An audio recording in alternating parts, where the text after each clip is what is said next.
te whakarunga mai koe ki te kureo irirangi o Aotearoa. This is Checkpoint on RNZ National. I'm Lisa Owen. Haere aki nei, it's devastating. That's the Prime Minister's assessment after seeing flood-ravaged Nelson. At least 9 properties are deemed unlivable. Hundreds of others are waiting for a final call.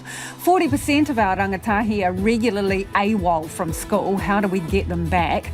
Associate Education Minister Jan Tinetti is live. Wellington is on high alert for the return of anti-government protesters making their way down the island. The third appeals at Charm, the pensioner who fought MSD after it cut her super off when she got stuck overseas during COVID. So what about the hundreds of others in the same boat? And boy, have we got a tall tale for you. Very stretchy, cute too. RNZ News at 5 o'clock. Kia ora, I'm Marama Tipole. The police are warning anyone who has previously been trespassed from Parliament that if they enter the grounds tomorrow, they could be prosecuted. An anti-government protest is planned from 11 o'clock. Barricades have been set up blocking vehicle entrances to the beehive, and some roads have been closed in the area. However, protesters will be allowed onto the grounds. The police say they're aware some people planning to attend were arrested during the occupation earlier this year. They say they face arrest if they do so. The Prime Minister says she has no intention to engage with anti-government protesters converging on Parliament. Jacinda Ardern says the grounds remain open and has stressed that peaceful, lawful protests will always be welcome at Parliament. It's part of who we are as a nation. But of course, we did have a recent experience that came at great expense to Parliament and its grounds. So it's only natural to see those extra assurances in place to make sure that that protest occurs in a way that doesn't leave significant damage in the aftermath. The Prime Minister says the way in which the protest conducts itself is ultimately up to its organisers. Marlborough's Mayor says he's relieved by a $200,000 commitment for recovery from central government for the Upper South Island's recovery. Last week's downpour caused widespread slips and floods, cutting off access and basic infrastructure for some communities. $100,000 will be allocated to Marlborough's Mayoral Fund, and an additional $100,000 has been committed to the Nelson Tasman Mayoral Fund. Emergency Management Minister Kieran McAnulty says he'll speak to the councils again on Thursday to see what additional support may be needed. Marlborough's Mayor John Leggett says the offer from Mr McAnulty is comforting. There will be a Mayoral Fund opened, and he's indicated support for that. We're grateful for that. Look, it sends a really strong message that we're being thought about. But look, there'll be other opportunities to talk around roading. John Leggett says crews are worried about the next front of rain, which is due to reach Marlborough on Thursday. The clean-up in Nelson has been in full swing today. More than 270 millimetres of rain fell in just 4 days, more than the average rainfall for the area over the entire winter. At least 500 homes were declared uninhabitable, and assessments are still being carried out on other properties. Niles Street resident Teresa Bygate says the ferocity of the floodwaters was terrifying. It came so quickly that probably with a matter of 15 to 20 minutes it was up to our shoulders, and we were quickly under there trying to get bikes out and anything we could salvage. Teresa Bygate says she considers herself lucky because although her basement flooded, the water didn't reach the upper floorboards. In Wellington, the City Council has reported around 670 slips since the 1st of July, an average of 12 a day. It says 19 people remain evacuated from their homes due to safety concerns, and 8 roads are still closed. Slips have also plagued the wider Wellington region, and councils are worried about the cost of road repairs as the clean-up continues. The Prime Minister has indicated it's unlikely Labour will try to remove Dr Gaurav Sharma from Parliament entirely if he's expelled from the caucus tomorrow. Caucus will meet to discuss a motion to expel the Hamilton West MP over what Labour says are repeated breaches of trust. If caucus does decide to expel him, he'll either stay on as an independent MP or Labour can enact the waka jumping legislation to remove him from Parliament and force a by-election. But Jacinda Ardern says by-elections are costly. Dr Sharma will be invited to the caucus meeting to state his case. It's not yet clear whether he will attend. It's 4 minutes past 5. The Black Caps have clinched their first one-day international series win in the Caribbean. New Zealand chased down a target of 302 to win the third and deciding match in Barbados by 5 wickets, with Tom Latham, Daryl Mitchell, Martin Guptill and Devon Conway all hitting half-centuries. Jimmy Neesham applied the finishing touch with 34 not out from 11 balls and says it's a satisfying end to the tour. Obviously, we've had a long tour going around Europe and flying straight here and then playing, so we knew this was going to be the big challenge of the tour, and to come away with 2 series wins after having none in white ball cricket in the previous however many times we've visited is obviously massively pleasing, and the guys will be wrapped for it. Jack Goodhue is set for more time on the sidelines after it was revealed the All Blacks midfielder needs knee surgery. After missing the team's trip to South Africa, the 27-year-old played for provincial side Northland at the weekend. With the injury not improving as hoped, it's been decided he needs surgery, but coach Ian Foster doesn't know yet how long Goodhue will be out for. It wasn't a setback from the weekend. He's just playing with a niggly knee, so he's come through that. Still a lot of swelling, so they've assessed it and decided that it looks like there's going to be a knee tidy up going on in there. So don't know exactly what the tidy up is. I only found that out this morning. Meanwhile, lock Brodie Retallick, who is recovering from a broken cheekbone, is set to make his return for Hawke's Bay this weekend. That's the news. A break in the rain is on the horizon. Should clear off as we head through in towards tomorrow. Some better weather in store for perhaps the middle part of the week, but it is definitely worth keeping a close eye on that forecast, particularly for the latter part as we head through towards, say, Thursday. Recovery work begins, but there's hard yards ahead. The weather's fairly kind for us today, so we're going to be getting teams out into the Marlborough Sounds, into the Rye Valley, and obviously to get a better idea of the extent of the roading issues that we have. With you early each day, Morning Report, weekdays from 6 on RNZ National. RNZ National, back to Lisa Owen and Checkpoint very shortly, but right now the short forecast from Met Service to midnight Tuesday. Northland to Whanganui, including Coromandel Peninsula, Bay of Plenty and the Central High Country, showers with possible thunderstorms easing tomorrow morning. Gisborne to Wairarapa, scattered rain spreading north today, turning to showers tomorrow with possible thunderstorms and clearing at night. Manawatu to Wellington, Nelson and Marlborough Sounds, cloudy with a few showers, some heavy and thundery, becoming isolated tomorrow morning and fine spells increasing. For the remainder of Marlborough, Canterbury and North Otago, areas of low cloud and patchy drizzle mainly inland. For Southland and the remainder of Otago, mainly fine, some high cloud for tomorrow. Bulla and Western partly cloudy, isolated showers in Westland tomorrow. For Fiordland, cloudy with a few showers, rain developing later tomorrow. And for the Chatham Islands, overcast with areas of fog, rain developing tomorrow morning. It's coming up to 7 minutes past 5. Nā mihi marama, tēnā koutou katoa, no mai haere mai ki Checkpoint e tēnei rā, ko Lisa Owen tēnei. It's devastating was the assessment of Prime Minister Jacinda Ardern as she toured flood-hit Nelson today. The scale of the damage from heavy rain and widespread flooding is immense, with some locals saying it will take years for them to recover. At least 9 properties have been red-stickered and are now unlivable, but hundreds more are still waiting for assessment. Adam Burns is in Nelson. Jacinda Ardern walked the flood-hit streets of Nelson this morning to see firsthand the devastation after more than 270 millimetres of rain fell in just 4 days last week. I mean, being able to see just the height of the water that reached these properties, it would have been very, very scary for everyone. She spoke to emergency responders and residents about what they'd faced, including Joe Rowland, who found out that when the Corps came to flee, it was already too late. So we had to evacuate from over up on the hill. We were on the other side, so we're right here, and we got stuck on, we couldn't get through. So we couldn't get across the bridge, and we couldn't actually, there was a slip up on the road. So what did you do? We had to wait. Luckily there was some diggers that came through, but we had to walk out in the rain with 2 little children, suitcases with us just to evacuate. So it was quite frightening. Yeah. More than 500 homes were evacuated due to flooding and slip damage, and many still remain vacant. Roads around the area, including 2 main arterial highways, remain closed. For some residents in and around ravaged Niles Street, the PM's visit was a much-needed pick-me-up. Maggie Gray was evacuated twice over the past week. That put a smile on my face that she was able to fly over and have a personal, put her eyes on the situation. I'm sorry I wasn't already down at my house, because if possible I would have greeted her personally and told her what a great job I think she's doing. Also on Niall Street, Teresa Bygate says it was nice that the Prime Minister visited. She says small things the community are doing makes all the difference.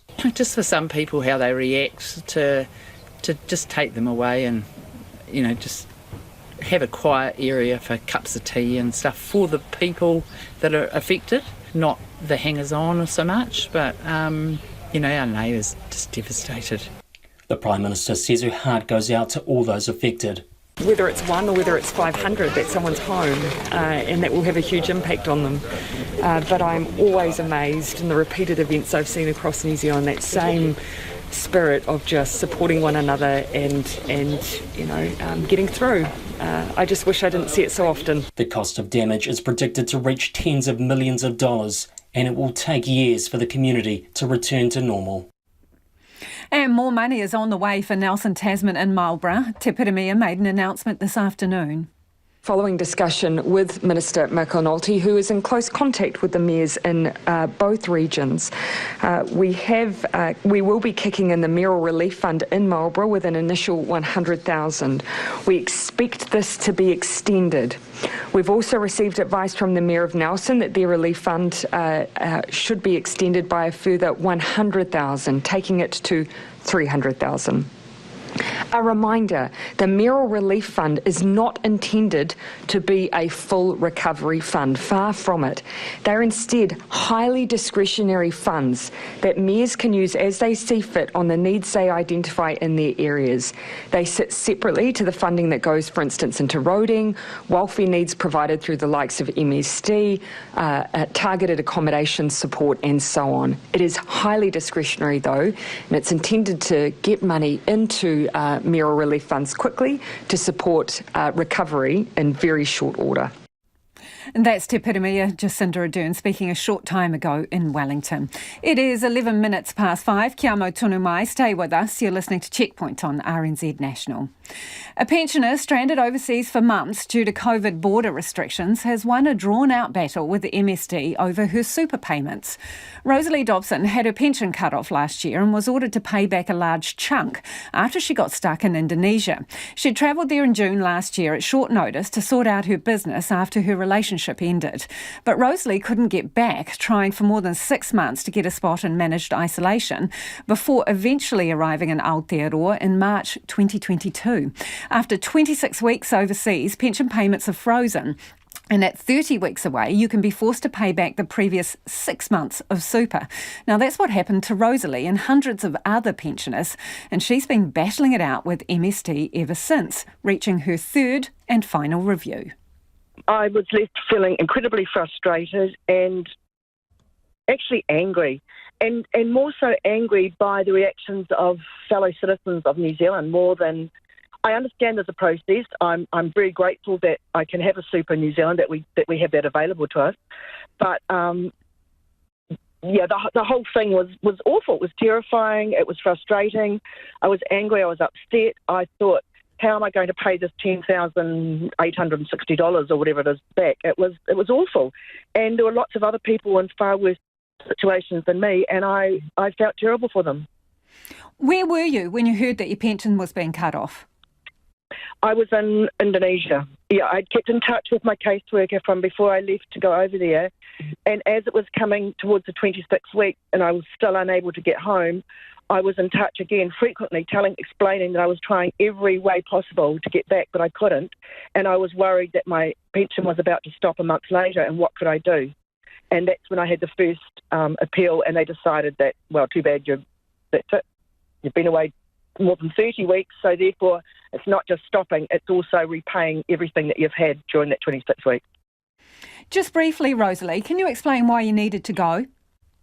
I had a business in Indonesia with my ex-partner, and my ex-partner was making things very difficult and had sold our company car and was selling off my furniture, and basically all my possessions were going out from under me. So I had to return to try to sort some things out. So I let MSD know before I left, and I said I didn't know if I'd be away 4 weeks, 6 weeks, but I expected to be back I left in June. I expect to be back middle of August at the very latest. You were in Lombok when they cut off your pension, as I understand it. I mean, Yes. Where did that leave you with no income in a foreign country in the middle of a COVID pandemic? It was pretty terrifying. I did have enough to live, and it's really cheap to live there, so I was okay. Other people were not, but I was okay. But I worried that if it went on for a long time, that I wouldn't be okay. And I had people saying things like, well, you shouldn't have left New Zealand. And Jacinda and Dr. Bloomfield, they're just trying to keep New Zealanders safe. And I am incredibly grateful to them for keeping New Zealand safe, because I think they did a remarkable job. But I'm a Kiwi and I did not feel safe where I was, and I was upset that people like the Wiggles could get into New Zealand to do a show and leave again, and people like me that were stranded were unable to get back unless they were lucky enough to get a ticket in the lottery system. It was insane. I don't know why there wasn't some kind of waiting list, so at least you knew when you were coming back. There was a better way to do it. Rosalie, how much of an effort did you put into getting an MIQ spot? Give us an idea. How many months did you spend trying to get back? From June until February. February 2022, you mean, Rosalie? Yes. And eventually, how did you manage to get home? Because you didn't come straight home, did you? No, as soon as Queensland opened its borders to international travellers, I booked a ticket to Australia, to Sydney, via Sydney, to get to Queensland, because I thought that the bubble would open then with New Zealand, and so I'd be sort of ready to just head off there straight away and get a ticket home. And so you eventually got home when? On the 3rd of March. How do you feel you have been treated as a pensioner and a citizen of New Zealand? Appallingly badly. I think that there should have been some humane way to figure out clearly that people had been trying to get home, that they weren't trying to stay away and have a holiday, and if they were trying to get home, that they would just keep paying the pension until we got back. I just think that would have been a really sensible thing to do. So you challenged MSD's decision to cut off your pension and to order you to pay back around $10,000, right? Yes, so nearer 11 actually, yeah. You challenged that. How many appeals did you go to? 3. If they turned you down twice on the appeal, what happened the third time? Last week I got the word to say that they had reviewed it with everybody, and I didn't have to pay back the money, and they gave a portion of a payment from when my payments had stopped on the 19th of December until I arrived home in March. They actually gave me some money for that time, which was brilliant. I'm so grateful that they saw the light, really. So you reckon it's worth persisting? Absolutely, absolutely. I would have had to pay back nearly $11,000. Now that you've come to the end of the saga, how's it left you feeling? It's difficult, actually, because I've got family members that have blocked me on Facebook because they feel that I have been basically an enemy of the state by suggesting that Jacinda and the team were not there on our side, and that would just help the National Party get re-elected. I'm a really strong Labour supporter, but I think this was really badly managed, and I think it's okay to say that, because if the pandemic of any kind happens again, I would hope that they've got better things in place so that Kiwis can get home. I mean, some way prioritised, but there's got to be a better way. And that's Rosalie Dobson. Now, let us know what you think about that one. Text us on 2101, or you can email checkpoint@rnz.co.nz. Interested to hear from you, particularly if you are a pensioner who had your super cut off as well after you got stuck overseas, and where you're at with that. In a statement, MSD says it's now checking all previously denied applications for portable payments from New Zealand super and veteran pension clients who travelled overseas and couldn't get home during the pandemic, as well as reviewing cases where a debt was accrued. It points out that the law doesn't allow it to take a blanket approach to granting people exceptions. 7,059 pensioners had their superannuation frozen because they left the country between April 2020 and February 2022, though MSD can't say if all of them were stranded due to COVID restrictions. It's had 494 appeals against its pension decisions. 170 of those are still pending. And in June this year, with more information regarding the factual realities of international travel during the pandemic, MSD says it concluded pensioners couldn't have reasonably been able to foresee the delays getting home from any country. Bollards have been put out and roads closed at Parliament as Wellington prepares for anti-government protesters to return tomorrow. Police are expecting more than 1,000 protesters to arrive at Parliament 6 months on from the 23-day occupation. Our reporter Hamish Cardwell is outside Parliament and joins us now. Hamish, what kind of preparations are being made? Yeah, well, as you say there, the bollards are back. They've actually got some fancy brand new branded green ones behind me. Now, what you can't see are the concrete blocks. They're back. Now, they're blocking entrances so that vehicles can't get onto the grounds, so that tents can't get put up. Basically, the authorities here do not want another repeat of what happened earlier this year. So they've blocked that off, and basically this behind you, we might not be able to see, or maybe not, there's some curtains that they've strung up as well so that you can't see out, but also so that protesters can't see in. I think the idea is just to kind of allow the protest to happen. The people are going to be allowed onto the grass here and the surrounding area, but not up onto the steps. And yeah, we'll see how tomorrow goes. So Hamish, obviously local businesses had a rough time with the last protest. What are they saying? Well, yeah, they're being pretty stoic, to be honest. Everyone staying open. I spoke to a bunch of cafes and businesses around here. They're saying, look, it's a different situation with this one. There isn't the idea is not that probably going to be an occupation, and so people are going to come in, they're going to do the thing they're entitled to do, protest, and probably go home again. In the meantime, they'll come in, they'll go into these businesses. There isn't the scanning, so that tension, that pinch point is no longer there anymore. So they're just expecting it to be kind of a normal day, but probably maybe a fair bit quieter. What happens when these protests come in is everyone who works around here, they stay home. So we understand that a lot of the businesses around here and government departments and so on and so forth have suggested, work from home if you can, but all the businesses, bars and restaurants I know have stayed open. And there's a couple of large employers. There's the National Library, there is the Vic Uni downtown campus, and there's also another one that's dropped out of my head, sorry, but everyone's staying open basically. So we're just going to have to wait and see. What's the police official advice to people who are working in the area? I think the official advice is essentially if you don't need to be here, maybe don't come. So my understanding is they've spoken to a lot of the downtown retailers around the corner, down on Lambton Quay, and just suggested, you don't have to stay open, but if you do, make some plans. And I guess the idea is that let's just kind of cool the temperatures, cool the heads, and just, let what is going to happen, and then let the city kind of get back to normal, as it were. Hamish, so we're looking at the barriers behind you, right, and towards the beehive. I'm curious, what do the grounds look like these days?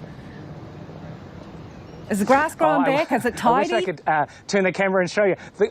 The grass is verdant, it's beautiful, and it's really, really interesting because it's been pretty wet here, like it has been in other places. It's kind of soggy. It's not going to take much to affect that, I would say. So we don't know how many people are going to be here tomorrow. It's hard to see how this grass is not going to get a bit of a hammering, but probably, hopefully, not as bad as last time. Thank you, Hamish. That's Hamish Cardwell live from outside Parliament there. It is 22 minutes past 5 and you're with Checkpoint on RNZ National. Still to come, the new member of a family at the Auckland Zoo. This will be a stretch. Can't wait to bring you that story. Homai o whakaaro, we would love your feedback on anything you've heard on the program so far this evening. Do text us 2101. You can tweet us at Checkpoint RNZ, or the email address is checkpoint@rnz.co.nz. It is time to go to the headlines. Ko marama anō tēnei. Thanks, Lisa. The government is putting $200,000 towards flood relief for the Upper South Island, which Marlborough's Mayor is describing as a relief. $100,000 will be allocated to Marlborough's Mayoral Fund, and an additional $100,000 has been committed to the Nelson Tasman Mayoral Fund. Emergency Management Minister Kieran McAnulty says he'll talk to the councils again later in the week to see what additional support they need. Protesters previously trespassed from Parliament could be arrested if they enter the grounds during another rally tomorrow. The Destiny Church-affiliated rally will start at 11 o'clock. It's nearly 6 months since the police broke up the previous occupation of Parliament, which saw protesters light fires and block surrounding streets with their vehicles. Barricades have been set up at entrances to the beehive ahead of tomorrow's protest. A woman in South Korea could be the mother of the 2 children whose remains were found in suitcases in Auckland. A family in Clendon Park found the bodies when they unpacked items from a storage unit they had bought online. Police in Seoul have told Reuters that the woman arrived in South Korea in 2018 and there is no record of her leaving. And it's unlikely Labour will try to remove Gaurav Sharma from Parliament entirely when caucus meets tomorrow. The party claims the Hamilton West MP repeatedly breached trust and will discuss a motion to expel him. It's 24 minutes past 5.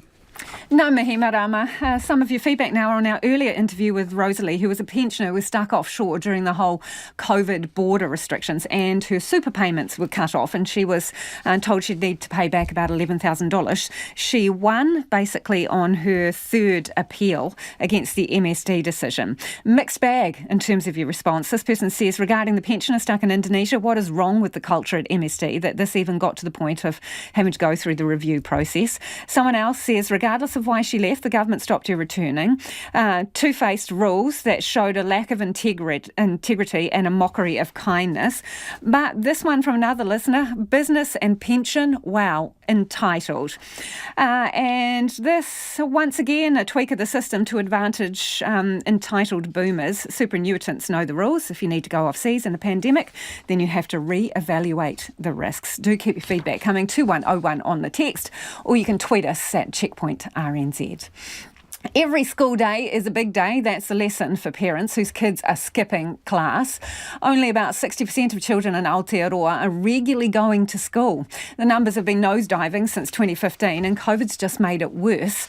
Today, Associate Education Minister Jacinda headed back to class to launch a nationwide campaign aimed at getting more kids back to school. Now, here's a taste. Did you know that too many of our tamariki aren't regularly going to school? 1 day away from school a fortnight means they missed a month each year. That's huge. Not only are they not there for the learning they need, like reading or maths, they're also not there for the other important kid stuff. Well, joining us now is the Associate Education Minister, Jacinda. Kia ora, Minister. Kia ora, Lisa. How do you think this ad campaign is going to turn parents' attitudes around? From my perspective, what it's going to do is it's going to highlight the importance of school, and it's going to do it in a way that shows all the great things that happen during a school day. And we've certainly tested that with some focus groups. They're very excited about the fact that it's talking about the positivity of what's happening in a school, but it also turns them back on to why is education important? Why do our young people need to be at school every day? Because that has slipped in recent years. Yeah, why has it? Why is it no longer an expectation that children will go to school every day? So in 2015, it did start to slip a bit from there. Back then, the then government did take the attendance service as such away from schools or away from the close proximity to schools. And at that point, people lost their focus on why attendance was important every single day. COVID hasn't helped that, and that's not an excuse. It's just that it's become really hard over that time for people to keep that focus on attendance. We want to get it back up again. We want them to see that it's critically important that our young people are at school. Are there enough consequences for not sending your children to school? Look, there's huge consequences for not sending your kids to school in that our young people become disengaged. And look, I was a school principal for I mean for the years. parents. I mean for the parents, Minister. So it is the parents' responsibility to send their children to school. And we have a huge percentage who don't see it as a priority. So are there sufficient consequences for parents who are not sending their children to school? There are consequences because it is with the law. It is a legal requirement to send your kids to school every day. But we do want to be positive about why it is that they need to be there. I haven't come across a parent in my time who didn't want the best for their kids. And so that's what we need to show them is how can you help get the best outcomes for your children? That's what they want and that's what we're there to help them get. Highest number of absences are 5 to 10-year-olds. Where are they? Are they at home or are they wandering the streets?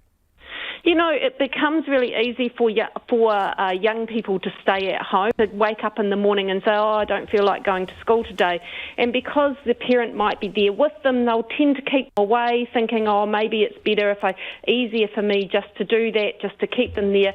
So do you know, Minister, and I'm sorry to interrupt, have you done some kind of research or survey that shows these 5 to 10-year-olds are actually at home with parents present? We've certainly had the focus groups in, we've certainly asked those questions, and that's what we've found out through that. So what is the answer? Does someone need to go and pick them up? That's one of the solutions. We are bringing the attendance service closer to schools again, and each school and each community will know the answer for their community and what those solutions will look like. Solutions in Southland will look different to solutions in Northland, and so different regions will implement different ways of doing this. But you know, essentially, if that was me in my school, that's exactly what we used to do, was go and pick those kids up. So is everything on the table? For example, could schools choose to pay students financial incentives to turn up every day?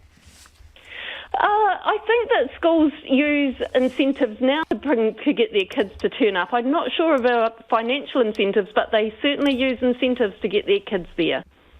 Appreciate you joining us. That's the Associate Education Minister, Jan Tinetti.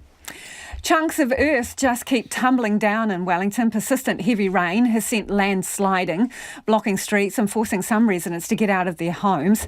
Anei te kai ripoata, Lauren Crimp. Take a quick tiki tour around Wellington and you'd be forgiven for thinking the capital is crumbling. Wellington City Council has reported around 670 slips since the 1st of July. That's an average of 12 a day. One of them crushed 3 parked cars in Melrose over the weekend. One of the car's owners, Lee Preble, says he lost another vehicle to a slip in the same spot 5 years ago. He's now learned his lesson about where to park his car and says humour is getting him through. We looked back at photos of what happened 5 years ago, and at the time it seemed quite devastating, but this one is certainly a lot more impressive. It is a Toyota Caldina though, so they're pretty reliable cars, so maybe we'll be able to resurrect it, who knows. Mr Preble says he's concerned about more slips affecting residents around the city, but he's heartened by the outpouring of community support. 2 weeks ago, a slip on the terrace forced David McLean and his wife out of their home after it took out water and sewerage connections. Mr McLean says next steps to get the house in working order are as clear as mud. We're still locked out of our house, and it is a bit of a whack-a-mole trying to find the right person to talk to about things. Mr McLean has been passed from the council to Wellington Water and is waiting to hear back from them. Despite the disruption, he's feeling luckier than some. The same slip has left his neighbour's house teetering on the edge of the bank. Well, we're both over it, of course, but equally there's an awful lot of rain and an awful lot of slips, and there's people that are worse off than us. Wellington City Council's Chief Infrastructure Officer, Siobhan Proctor, says 19 people remain evacuated from their homes due to safety concerns, and 8 roads remain closed. She says there's a lot of work to do. Our crews are working really hard to try and prioritise those. So there's really big ones where we've got the roads closed. Even if we do clear the slips, they may still have to stay closed, just depending on our assessment. And one of the issues there is we do need to wait for the ground to dry out somewhat before we can do full geotechnical assessments. Siobhan Proctor warns there's risk of more land movement until Wellington gets a decent run of dry weather. Long term, Ms Proctor says retaining walls are the answer to preventing slips.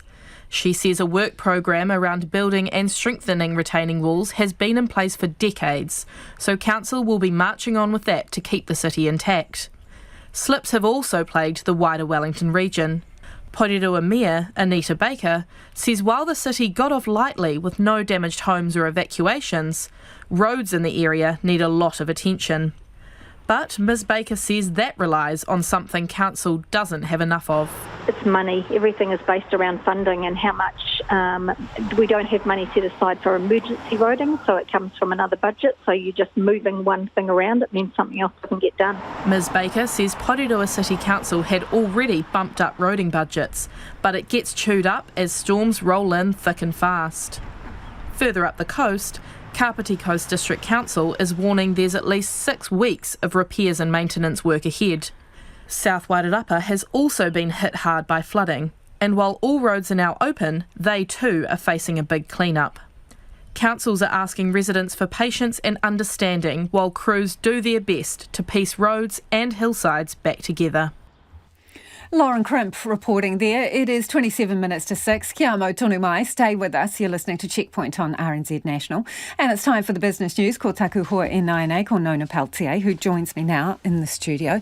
OK, Nona, let's talk about the government buying back Kiwi Group, which is the owner of Kiwi Bank, basically. What do we know about the deal? What's the motivation too? Well, it's pretty much a political decision, and that is really that they, not just this government, but the previous national government also backed the idea of a New Zealand-owned bank to compete with the international group. You know, most of our big banks are owned by Australia, and then, of course, there's international investment in others. And so this bank is going to remain Kiwi-owned. That's behind the scenes why the government has stepped in. So what had happened was over the last 18 months, the Kiwi Group, which owns the bank, also sold off other parts of the business. Hatch, which was a sort of, an app where you can buy shares, so pieces of a share or something like that. And then also an insurance business, they sold that off. Last week, they sold off their Kiwi Wealth, which is their fund manager, for, $310 million. So those sales are now done.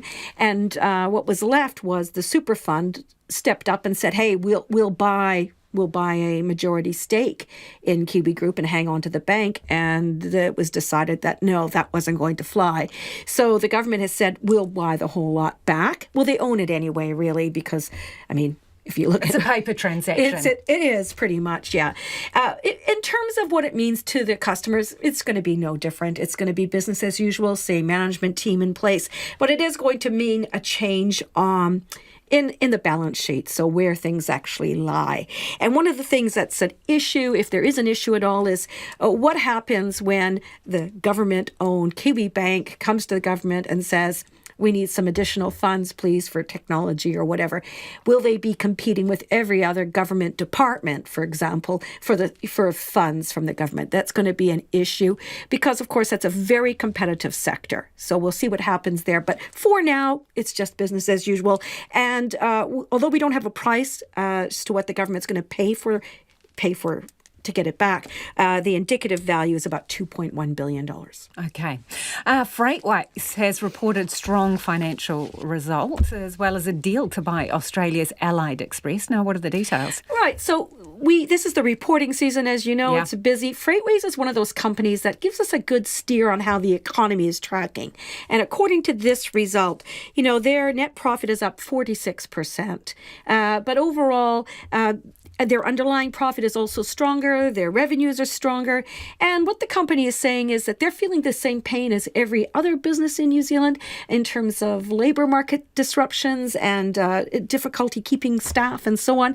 But they still had lots of cash. They're looking at growing their business. So they bought this company called Allied Express. It's a privately held company. They're going to pay 160 million Australian dollars for it. They see this as an opportunity to not just grow that business in Australia, but also in New Zealand, because it occupies a niche which there's a kind of a gap in the market, whereas they do a lot of delivery of courier items under 23 kilos. So, imagine a big luggage kind of thing. Yeah. You know what I'm talking about. And then something between 25 and 50 kilos, there's a gap there. And this is something that this particular company is an expert in. So they're going to bring that kind of business to New Zealand. They've already been working on it for a while. So as a result, their share price rose today. Let's see. 1.6%, which is pretty good. The NZX Top 50 Index overall rose 0.2%. That was a 79-point gain to 11,764. The New Zealand dollar, like so many other currencies in the world, has been battered a bit by, again, the strength of the US dollar ahead of this big central bank meet and greet at Jackson Hole. It's an annual meeting where the central bankers get together and decide how the world should be, really. Anyways, they're expecting interest rate hikes from that. So we're trading at 62 US cents. Yep. 89.9 Australian and 52.4, and that's better than we were this morning. Okay, thanks, Nona. Before you go, what's your favourite exotic animal? Nona? Well, I think the chimpanzee. Chimpanzee. Okay, well, maybe this might not be a story for you, but next, a tall tale, potentially record-breaking, in fact, a giraffe calf born at Auckland Zoo is already showing towering promise at well over 6 foot. He arrived early Friday morning to mum, Karaka, and first-time dad, Billy. The big little guy is already trotting around. Auckland Zoo ungulates keeper, or ungulates, I'm not quite sure how you say that one, Vicky Smith says he'll meet the rest of the zoo's giraffe family this week before potentially making his first public appearance. He is super strong, super tall, and just amazing in every single way. Vicky, for a giraffe baby, what qualifies as super tall? So giraffes are normally born at about 6 foot tall. This little guy, however, is estimated to be about 6'5", so quite a bit taller. And is a mum and dad out of the ordinary height-wise? Mum and dad aren't. Dad could be, but granddad is. So granddad is Forrest, who was born here. He currently lives at Australia Zoo and has been put in the Guinness Book of World Records for the tallest giraffe in a zoo. He stands at approximately 18 foot 8 inches. Wow, so the new guy could be, well, a contender for a world record once he grows up. Absolutely, and we hope he'll take that record over. Now tell me, we're curious, when a giraffe is first born, does it get up and start staggering around straight away? No, not straight away. However, they do normally stand in the first hour. This little guy was born at 7:15 and was taking his first steps at 8:01. Wow. Were you there during the birth? We were. Almost the whole ungulates team from Auckland Zoo was there. We managed to watch it from start to finish, thankfully. Biggest highlight of my career so far, that's for sure. You could hear the collective sigh of relief in the room when he took his first breath, that's for sure. Now, I'm curious, because I don't know a lot about giraffe calves and birth. Does the giraffe lie down or stand up when they're giving birth? Stand up. So they have to stand up. As giraffes have such a long neck and they have such a distance to fall, if they were sitting down, there could be possible damage caused to the calf's neck when they're being birthed. So it's much, much safer for a giraffe to be standing. Okay, and the calves have super long necks, head first during birth? Yeah, absolutely. So what we saw the water bag come out at 5:43. And about 10 minutes after that, you could see the start of the hooves coming. And they don't get hurt when they, drop to the ground? No, absolutely they don't. And we're very lucky here at Auckland Zoo that we have such an amazing facility that gave us the opportunity to make sure that the substrate cover on the ground was going to be nice and soft for that landing. And this is baby number what? This is Karaka's 5th calf, but 4th pregnancy. Okay. And how many do they normally have in a lifetime?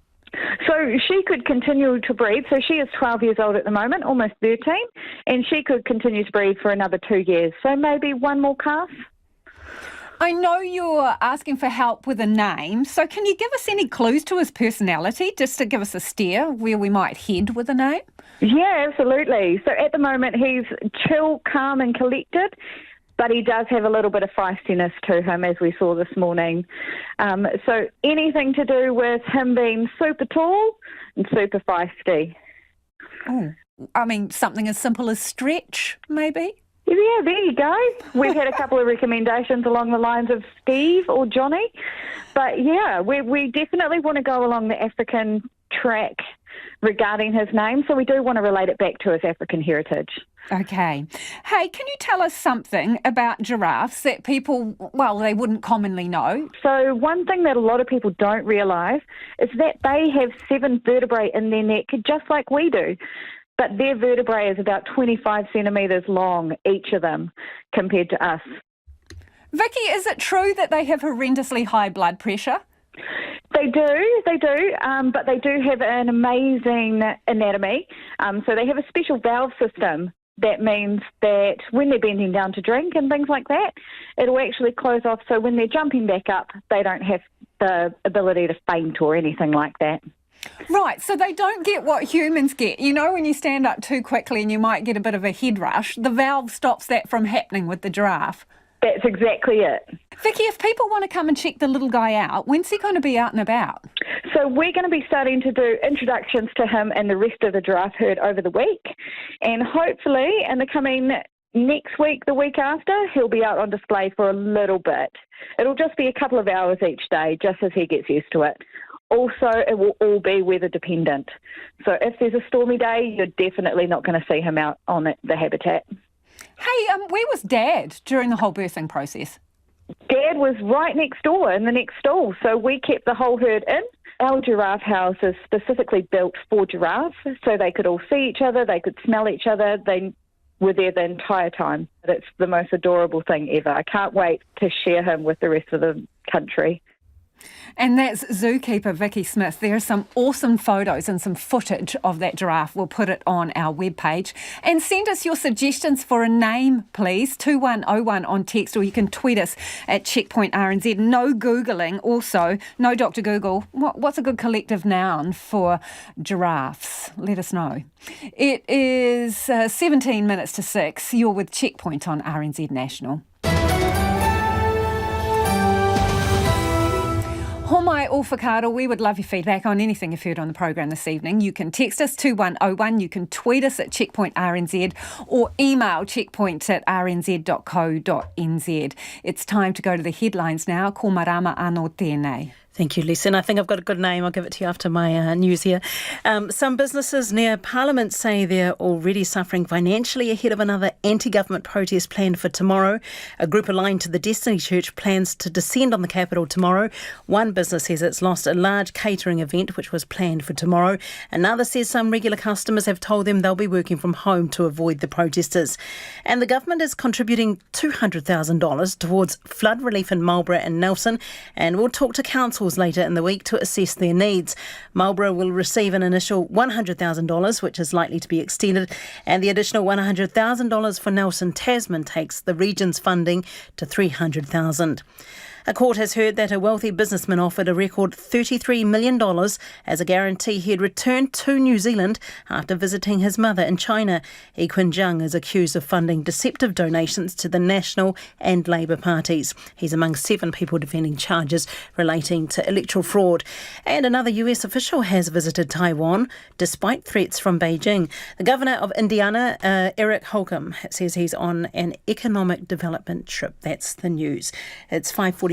And I reckon a name for the baby giraffe, Lisa. Yeah. It doesn't. I don't think it's got African heritage links here, but cool, calm and collected and feisty. I think baby Lisa. Well, let's see if we can get some better ones. 2101 on text or tweet us at Checkpoint RNZ. Change of direction now. Oranga Tamariki has admitted multiple failings today at the Royal Commission of Inquiry into abuse in care. The Ministry for Children says the state didn't stop abuse and didn't meet the basic needs of youth between 1950 and 1999. Sam Ollie reports.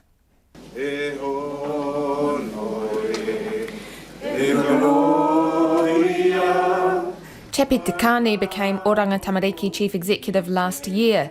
Today he acknowledged historically children had been abused by caregivers, staff and other state wards, emotionally, physically and sexually.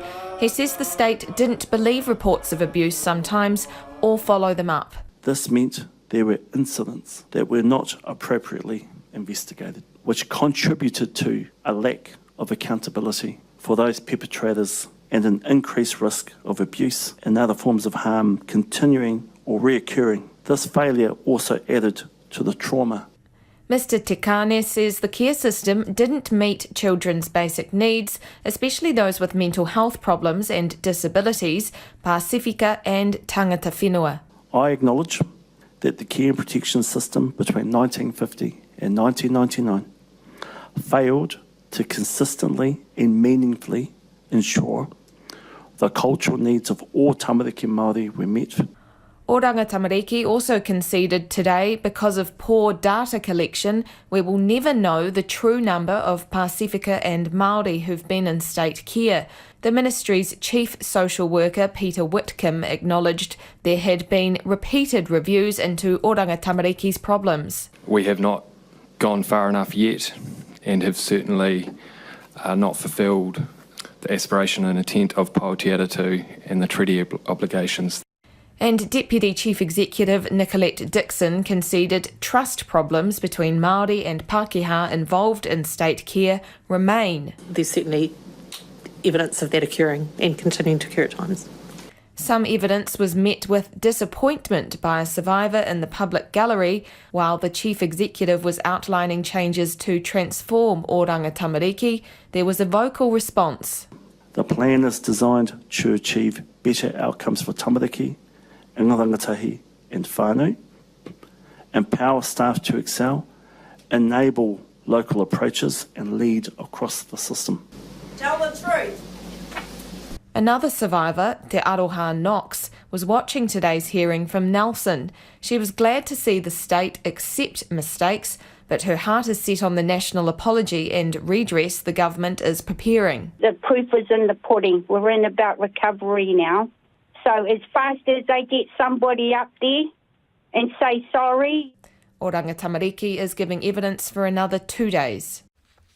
And that was Sam Ollie reporting. Let's get to some more of your feedback now. Some of you getting in touch about school attendance. Only 60% of children are regularly attending school. Government's launched a campaign to get parents on board.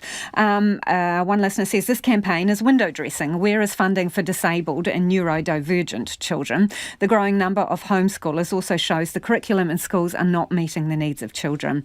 Another person says have high schools start later and pay them to pick up and take little kids to school. On the issue of pensioners who had their super cut off when they got stuck overseas during COVID border restrictions, this person says, I think Rosalie was treated unfairly by MSD, being left in an unsafe situation.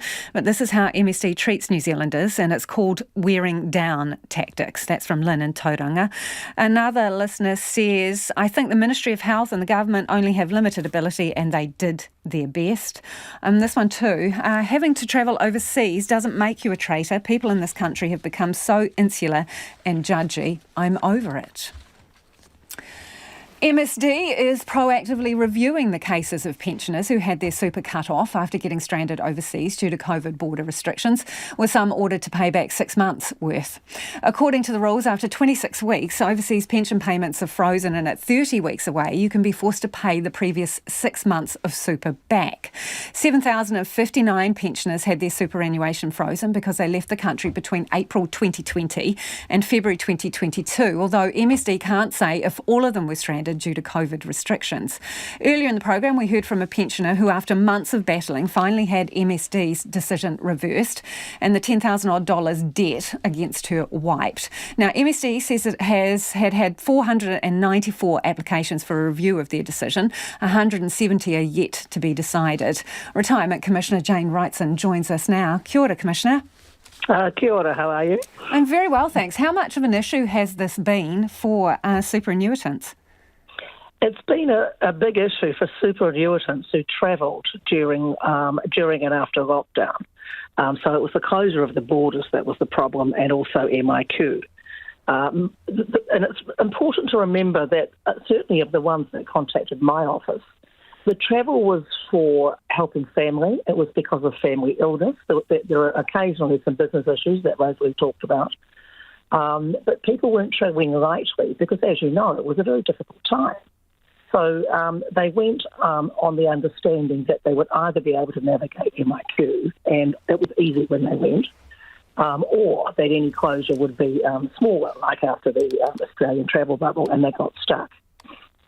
So do you think they could have reasonably foreseen the difficulties that they had getting back? Because that's one of the criteria, isn't it, for cutting people off? That's exactly what the representations I made to MSD.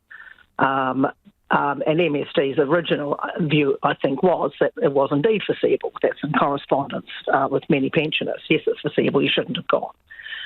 It became very obvious very quickly that the difficulties encountered were absolutely not foreseeable. The borders have not been closed in my lifetime.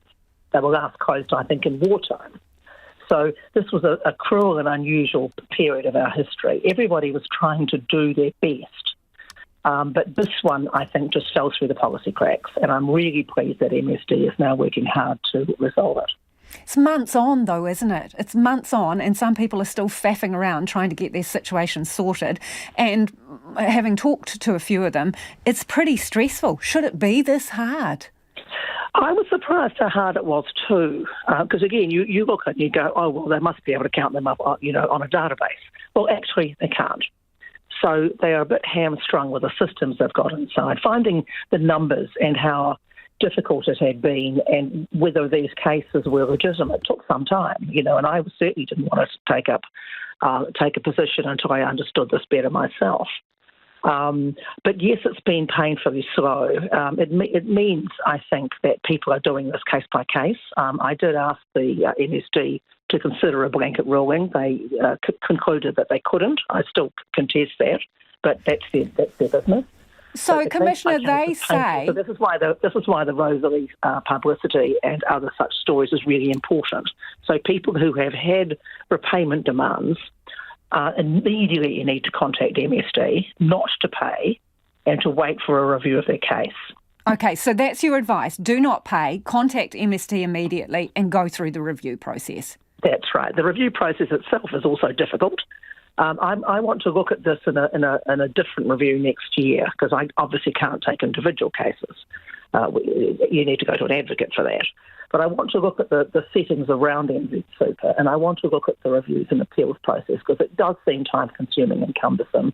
And it was interesting to me that when MSD advised me finally that they were going to look at this again, the appeals that were running through what's called the Benefits Review Committee were still running through. And the Benefits Review Committee was still routinely saying, no, we're not going to accept your appeal.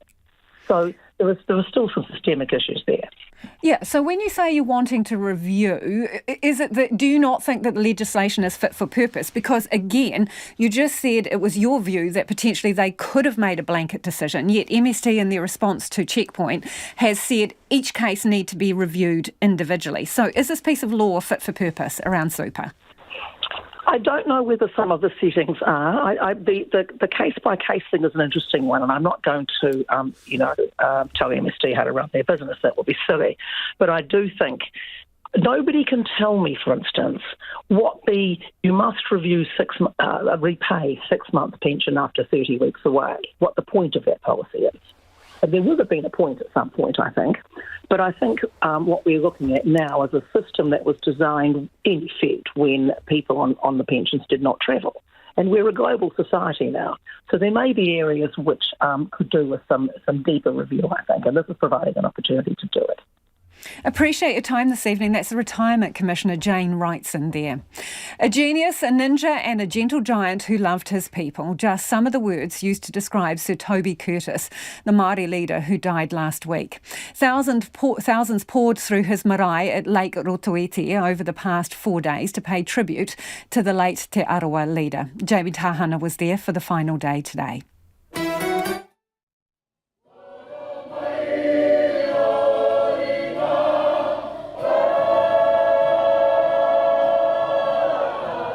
They came from all over to this little wharenui, Rākaiao, on the shores of Lake Rotoiti. Politicians, dignitaries and the kingitanga to this isolated, fern-fringed bay. To pay tribute to a man whose life was devoted to mana Māori motuhake. Sir Toby Curtis, child of Ngāti Rongomai and Ngāti Pikiao, one of the most well-known Māori educationalists. A man who spearheaded efforts to revive te reo Māori, to establish Māori broadcasting, to lead Te Arawa, and to support and embolden rangatahi. As his son Piripi told the crowd, discrimination was felt from the early days. No Pera Tamihana Curtis was his given name. When he got to the registry office with his my nanny Kaipapaki, they changed it to a more acceptable form of a name for good Christian Māoris.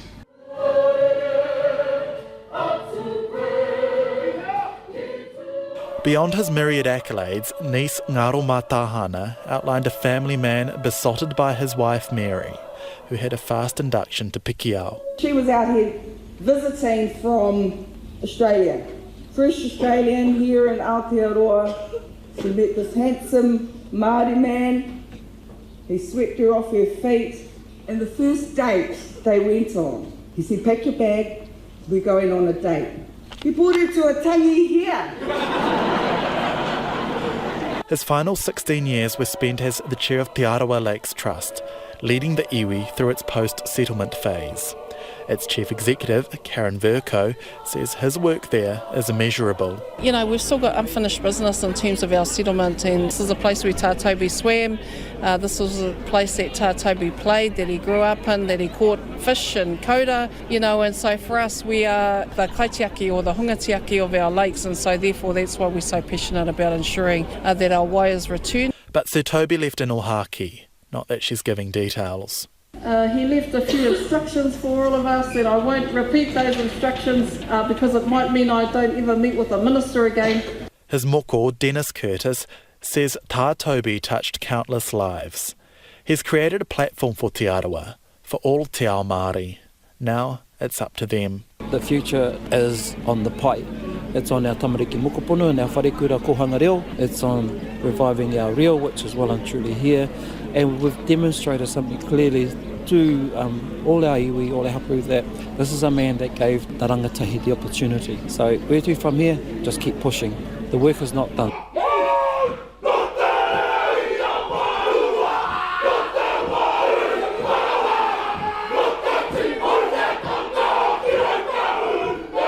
After all the tributes, Nōpera Tamihana Curtis was taken on his final journey, up the slippery, muddy track to the urupa at the top of the hill, where he's now at rest, looking over the glassy waters of his beloved Roto Iti, watched over by Maunga Matawhaura.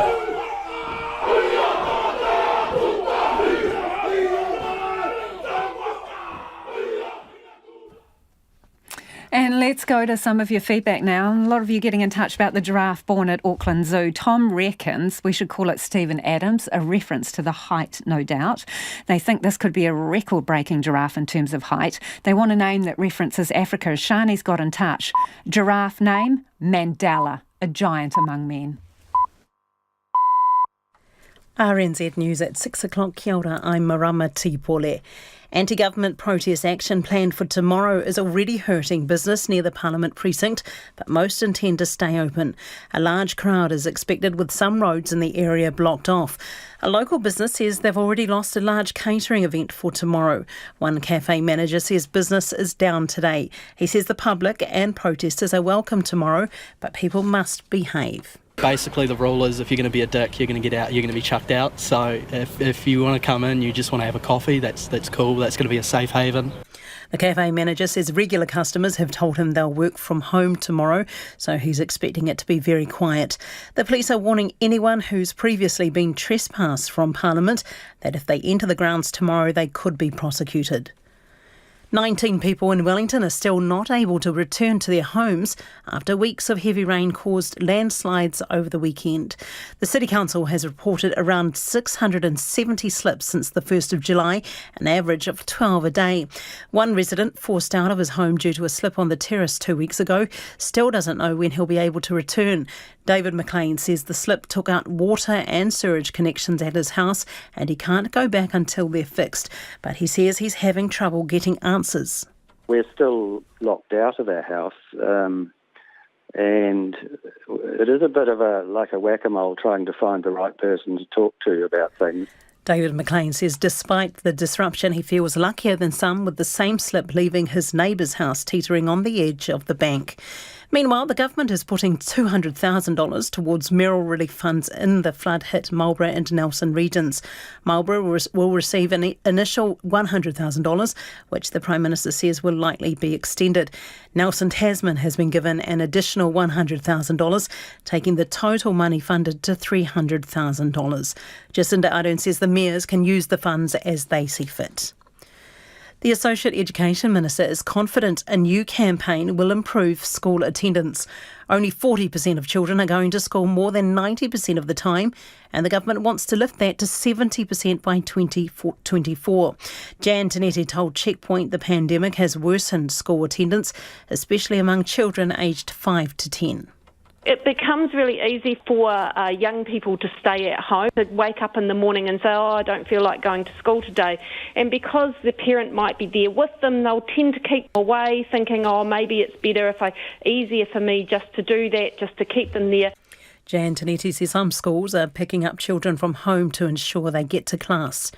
New Zealand has imposed more Russia-related sanctions, the latest on officials installed by the Kremlin in occupied areas of Ukraine. Foreign Minister Nanaia Mahuta says they build on earlier measures targeting political and military figures in separatist administrations in the breakaway regions of Donetsk and Luhansk. Today's actions affect 48 officials and one entity. Ms Mahuta says President Putin's regime has appointed sympathisers as ministers or mayors in an attempt to force political integration with Russia. New Zealand now has placed sanctions on almost 900 individuals and entities, along with trade measures against Russia. A wealthy businessman accused of funding deceptive donations to the National and Labour parties offered $33 million as a guarantee he would return to New Zealand if released from bail to travel overseas. It's the largest sum ever offered for surety in New Zealand, but the Crown opposed it last November, saying the man was a flight risk. Amy Williams reports. Jung E-Quin's lawyer Lauren Ninze told the High Court in Auckland her client's mother was dying and he wanted to visit her in China. She said he also offered to forfeit properties if he failed to return. Mr Jung applied again last December and the court gave him permission to travel, but his mother passed away before he was released from managed isolation in China. He returned to New Zealand as planned. Mr Jung is one of 7 people defending electoral fraud charges. A woman who could be the mother of the 2 children whose remains were found in suitcases in Auckland is in South Korea. A family in Clendon Park found the bodies when they unpacked items from a storage unit they'd bought online. Police in Seoul have told Reuters that the woman arrived in South Korea in 2018 and there's no record of her leaving. They say that given her past address and age, it's possible she is the mother of the children. The New Zealand police are working with Interpol to identify the victims, who they say also have relatives in New Zealand. The governor of Indiana has become the latest US official to visit Taiwan, defying pressure from Beijing. Eric Holcomb has referred to the visit as an economic development trip. Patrick Falk reports from Beijing. Governor Eric Holcomb said in a tweet he was the first US governor to visit Taiwan since the COVID-19 pandemic began, and added that he was, quote, energized to spend the week building new relationships, reinforcing long-time ones, and strengthening key sector partnerships with Taiwan and South Korea, where he'll also be headed later in the week. Taiwan's foreign ministry said he would meet representatives from the island's semiconductor industry and that he would sign various trade and tech memoranda of understanding. Meanwhile, China's war games around Taiwan continue. Beijing views the island as a breakaway region and hasn't ruled out taking it back by force. It's 5 minutes past 6. In sport, Jack Goodhue is set for more time on the sideline after it was revealed the All Blacks midfielder needs knee surgery. After missing the team's recent trip to South Africa, the 27-year-old played for his provincial side Northland at the weekend. With the knee problem not improving as he'd hoped, it's been decided he needs surgery, but coach Ian Foster says it's not clear yet how long Goodhue will be out for.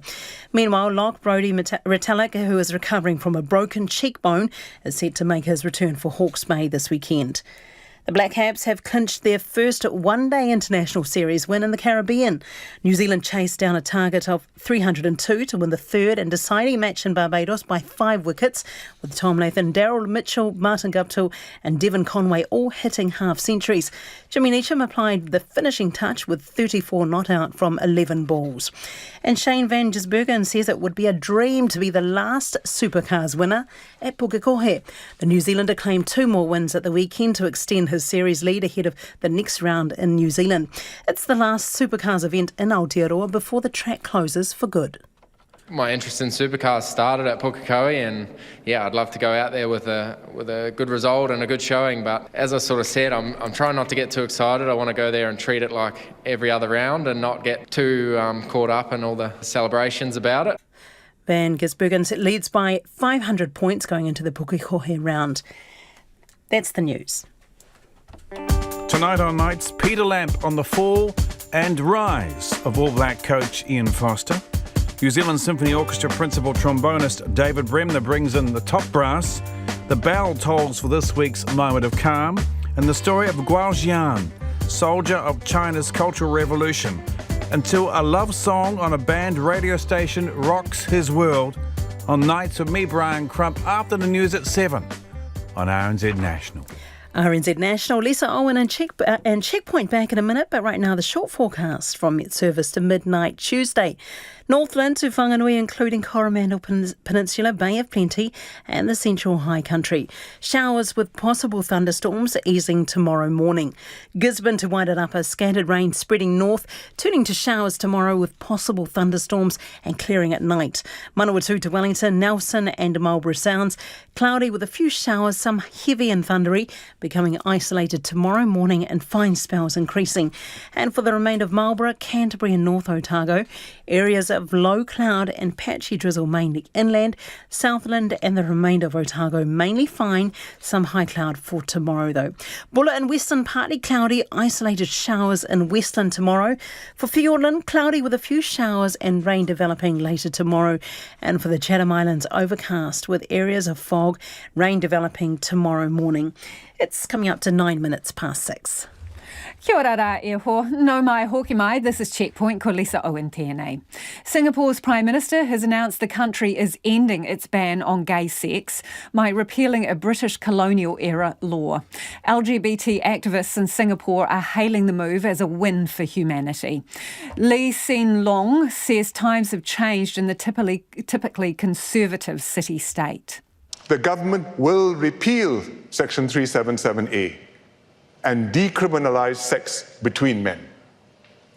I believe this is the right thing to do and something that most Singaporeans will now accept. But progress in Singapore is limited. At the same time, the Prime Minister says same-sex marriage will continue to be illegal. In fact, he's taking legal steps to preserve the definition of marriage as one between a man and a woman. Remy Chow is a lawyer and LGBT activist in Singapore. This moment is historic in every sense of the word.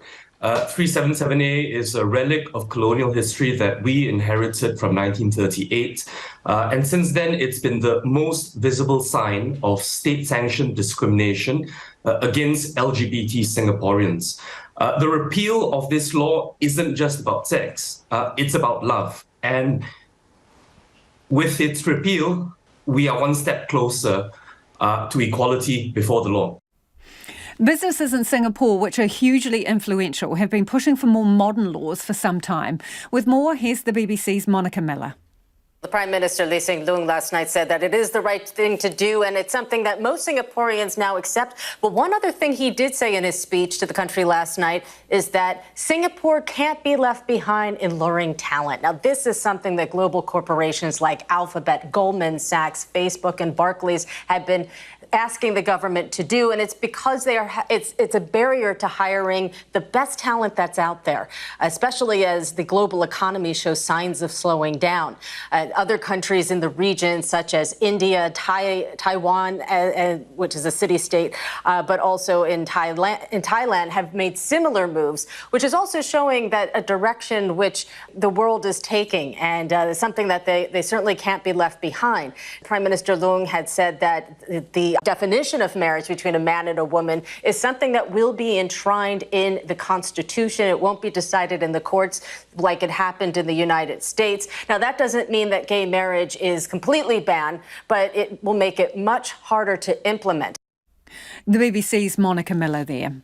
The fallout from the search of Donald Trump's Mar-a-Lago home continues in the US.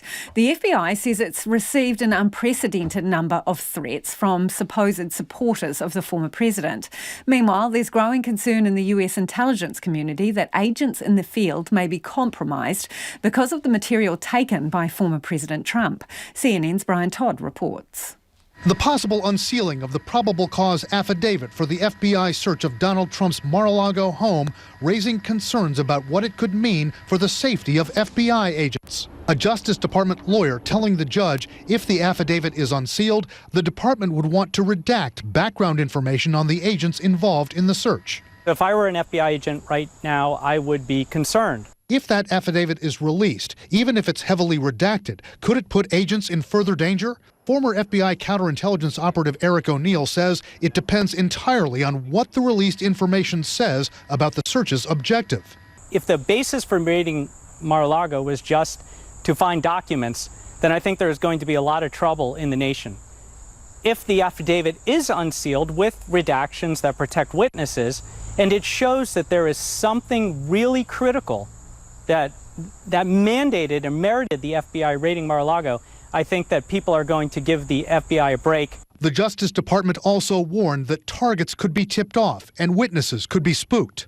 People are out there looking for who these witnesses are and who, is possibly in danger of being approached if this should come out, if the affidavit is released.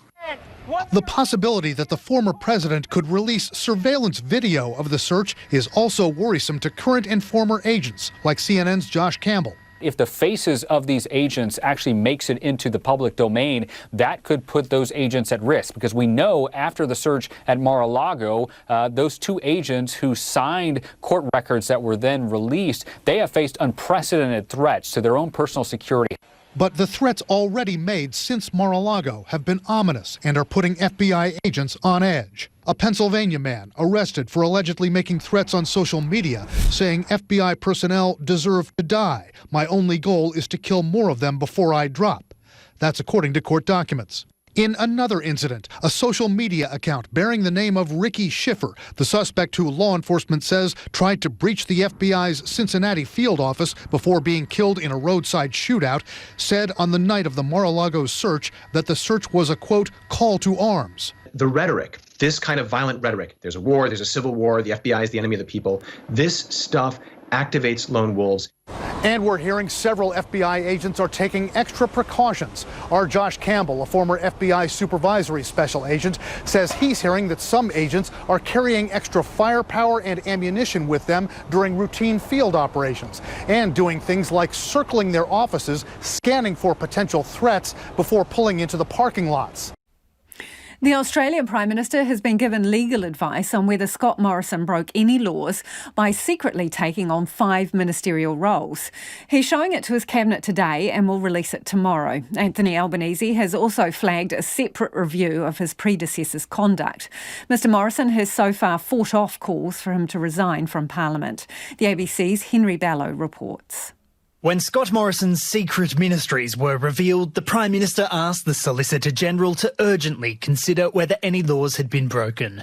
That report will be delivered to Anthony Albanese today, and while it may clear his predecessor of legal breaches, Labor is signalling it might press ahead with a separate inquiry. This is an unprecedented contravention of the Westminster system. Cabinet Minister Brendan O'Connor won't preempt the Solicitor-General's report, but says Mr Morrison's multiplying ministries deserve further investigation. I don't think Mr Morrison has come clean entirely about what motivated him. We are concerned that every time we hear a former colleague of Mr Morrison talk about what they knew, more and more seems to be revealed. Many Liberal MPs are still seething at their former leader's secrecy and don't accept his claim the appointments were necessary during the pandemic. I think it still leaves a lot of questions unanswered. Tasmanian MP Bridget Archer says voters are frustrated by a lack of accountability. Well, certainly I think that there needs to be some investigation or inquiry around how this occurs. Some of your colleagues are calling for Mr Morrison to resign. Do you think he should? Well, I think that's a matter for him. I do just think that people should reflect on the great privilege and responsibility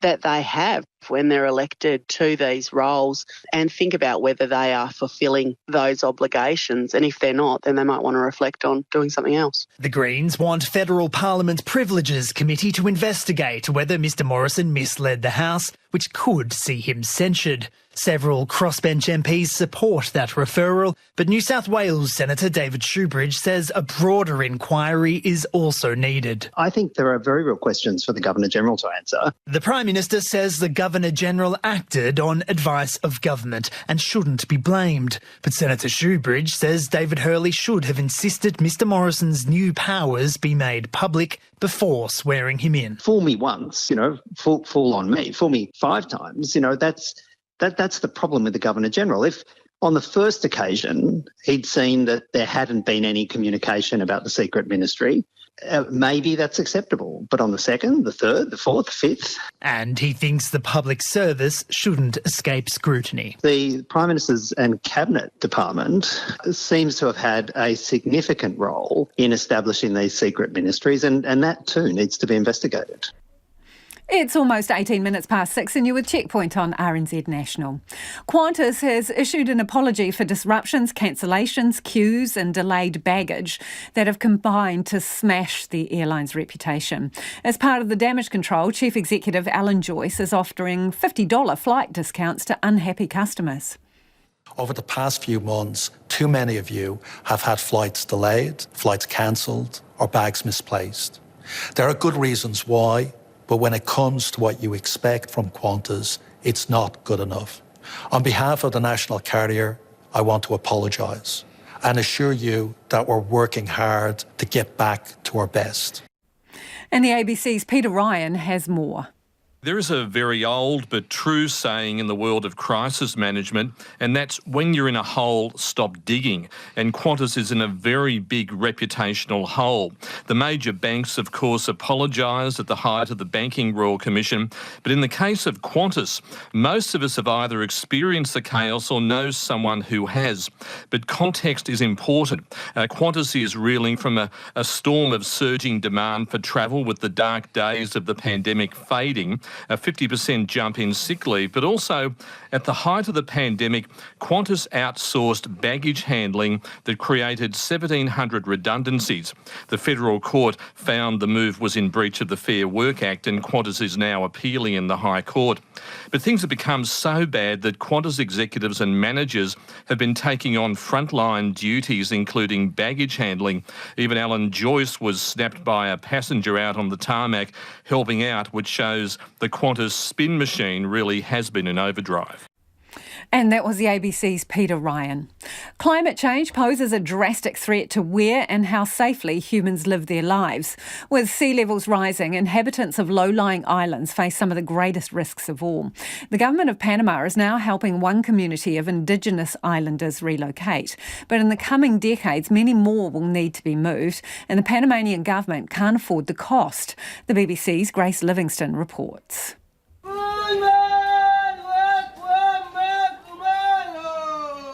A young man walks the muddy streets, calling people to an evening meeting. Children are playing in front of houses made of cane sticks and palm leaves.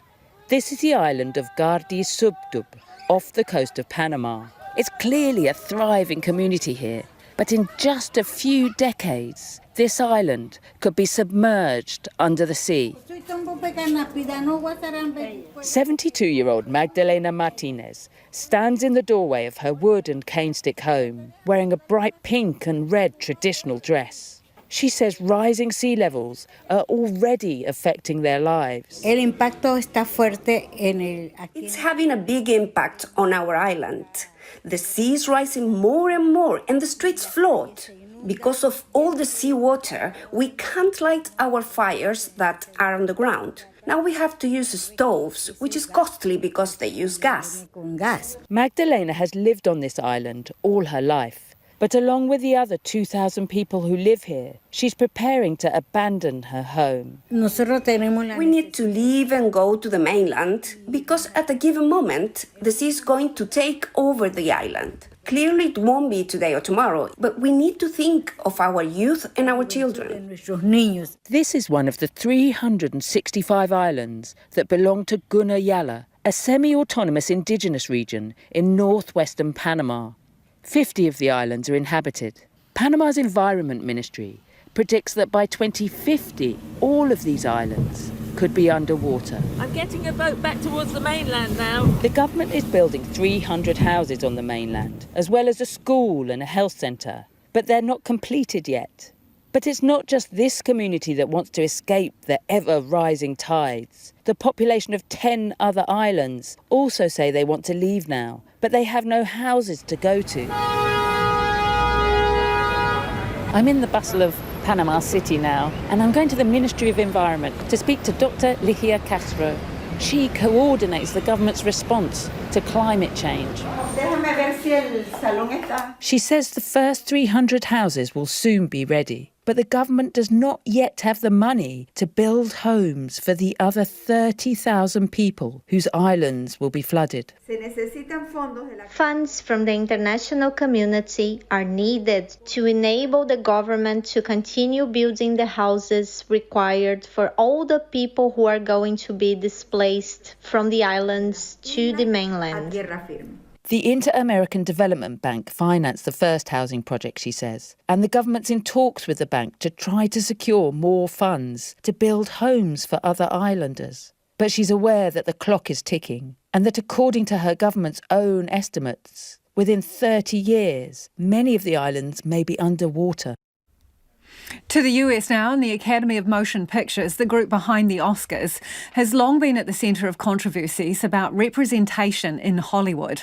It's been criticised for celebrating predominantly white actors and filmmakers at the expense of other groups. Now the Academy has responded by opening a new museum with an exhibition examining the history of black cinema.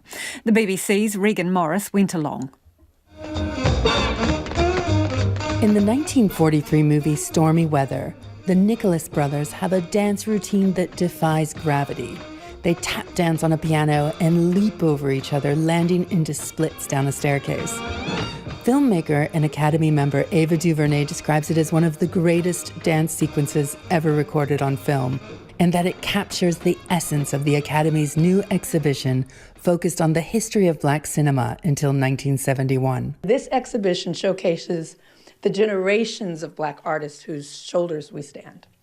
Their very presence on screen and behind the camera was an act of revolution, a triumph that transformed the way that we as black people saw ourselves and the way that we were seen. Our humanity's always been known, even when we were told otherwise. You don't give your children to women who are less than human, savages, animals to be nursed and fed. We've always been known, despite the stories and myths constructed to distort our truth. But on screen, a magic occurs. And at its most magnificent, it is a mirror to what is and what can be. That is the miracle of cinema. Ah, yes. So if we can look at this gorgeous gown that Lena Horne is wearing here. The Academy Museum's new president, Jacqueline Stewart, is a scholar of cinema history. She says they wanted to explore the challenges faced by black filmmakers, but also the many untold stories of achievement. Right now, we're looking at what we're calling the glamour wall. So many early black film artists were relegated to roles that were marginal, servile roles as butlers and maids and porters and shoe shine men. Here we have images of 52 artists, and you see them in a glamorous way, in a way that I think they really wanted, and that black audiences saw them as dignified people, as beautiful people, and people who are proud of the work that they did. So interesting seeing this whole exhibit as we've been having a conversation about Oscars So White for many years and representation. Does this exhibit work into that conversation? I think this exhibition definitely figures into this conversation because it's a reminder that there have always been artists who've been working on the margins of mainstream film. And we've got not just one baby at the zoo tonight, a second one. A baby hippo born at the Cincinnati Zoo in the US has a new name after a massive public vote. Fritz has quickly become a national star. CNN's Jenny Moose has this story. Am I the cutest hippo or what? And now he has a name. From 200,000 suggestions, it was down to Fritz or Ferguson. So we decided on baby Fritz. Fans approved, especially the father of this other Fritz. I liked pork chop instead, tweeted one killjoy. But it's impossible to kill the joy brought by the latest hippo born at the Cincinnati Zoo. Senior hippo keeper Jenna Wingate described his birth on the Today Show. And I heard a plop. Fritz is the baby brother of the famous Fiona. She was born, blink and you'll miss it, 6 weeks premature and had to be hand-raised by keepers for a while. It took Fiona weeks to take first steps, but her brother Fritz started walking right away, even if he ended up taking a few spills as he followed in his mother's footsteps. He's winning hearts merely by wiggling his ears to open the valves that keep out water. Do you like a gum massage? You betcha! Reminds us of the time their mother, Bibi, patiently lets sister Fiona mouth her tongue, explore the roof, practically crawl down her throat, and now Fritz is opening wide. As for the name Fritz, zookeepers joke that it's apt because of Bibi the mother's contraceptive fail. Bibi's birth control was on the Fritz, and that's how this little boy came to us. But it's no joke. Tucker, the dad, has impregnated 2 hippos while they were using contraceptives, often administered in bread. He's a stud. No wonder Fritz is no dud. He's already a smooth talker. I reckon the giraffe is cuter, but more on that shortly. Before we head off, some more feedback. This is on pensioners having their pension cut off when they got stuck overseas due to COVID restrictions, and also the stress of the threat of it. Carol's got in touch to say, I was one of the people called overseas. It was extremely stressful. I spent hours on the phone with Air New Zealand, hours trying to get a place in MIQ and facing the threat of having my pension stopped. I had 4 flights cancelled with the imminent threat of my pension being stopped, and at the time, the border was being opened between Perth and New Zealand. I saw my opportunity to get an unexpected place in MIQ. The irony was the flight I was on was scheduled to coordinate with MIQ, had about 17 people on it. There were more aircrew than passengers. Of those, I heard 5 of these people were only coming on visits. Admittedly, most were New Zealanders. The difference, my pension was on the line. MIQ was very good, no complaints. I got home about a week before the expiry of my 26 weeks. The account for MIQ didn't arrive until April. By that time, the border was open and I'm still paying it off. It was an extremely pressured time. I did ask for a waiver for the MIQ debt, but decided that after 22 weeks of pressure, I was not up for fighting anymore. That one from Carol. A few of you on the little baby giraffe born at Auckland Zoo. This person suggests the name Tane Mahuna Matata. Tane Mahuna Matata, that sounds great. Another one reckons Jack Reacher is a good name. And Tony says a collective for giraffes could be a stand of giraffes. You guys are so clever. The Late News team's going to keep you updated throughout the night. If you missed anything from the show, you can find Checkpoint on Spotify, Apple or wherever you get your podcasts. Ko te kaupapa tuatahi pōpō tomorrow from 5 a.m. First Up speaks to an army of Nelson heroes volunteering their time to help in the clean-up following the devastating floods there. We'll be back tomorrow. Have a great night. RNZ News at 6:30. Extra police officers from around the country will be on duty in Wellington tomorrow to help with another anti-government protest. Nelson's mayor says extending the state of emergency until Wednesday next week will ensure ongoing support. Oranga Tamariki has admitted multiple failings at the Royal Commission of Inquiry into Abuse and Care, and a new campaign has been launched to boost school attendance, with only 40% of children going to school more than 90% of the time. This morning on First Up, we heard from the brother of wrongfully imprisoned man Alan Hall as he applies to be compensated for spending 19 years in prison for a crime he didn't commit. You know, he's lost grandparents, he's lost his mum. All of these Christmas parties, birthdays, all of these events that make up whānau, Alan has missed out on. And it's not over yet for the waterlogged residents of Nelson. We're still officially in the response